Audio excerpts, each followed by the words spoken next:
So hello guys, welcome to my daily blog. আর আমি সকাল সকাল ঘুম থেকে উঠে বাইরের ওয়েদারটা দেখাচ্ছি, তোমরা দেখো। আর এদিকে একটু বেলা হতে না হতে আমি তেলাকুচ পাতা নিয়ে চলে গেছিলাম আমার একটা বৌদি বাড়িতে, কারণ খাবে তাই।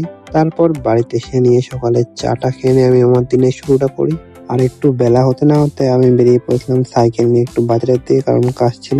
যেখানে আমার কাজটা ছিল আমি সেখানে চলে গেছি। আর দেখতে পাচ্ছি এটা হচ্ছে আমাদের পড়ার ব্যাচের ভিতরে ঢুকে নিয়ে আমরা শুরু করে দিলাম আমাদের কাজ। আর আমাদের কাজটা ছিল আজকে এই ঘরটা পুরো পরিষ্কার করা। এদিকে পরিষ্কার করার পরে তোমরা দেখো ঘরটা কতটা সুন্দর লাগছে দেখতে। তারপর আর কি কাজটা কমপ্লিট করলাম, আর কমপ্লিট করে নেওয়ার পর চলে যাচ্ছি আমি এখন আমার বাড়ির দিকে। আর এদিকে বাড়িতে এসে আমি আমার দুপুরের খাওয়া দাওয়াটা কমপ্লিট করে নিলাম এখন। আর রাত হতে না হতে আমি চলে এসেছিলাম আমার বন্ধুর বাড়িতে একটু ঘুরতে।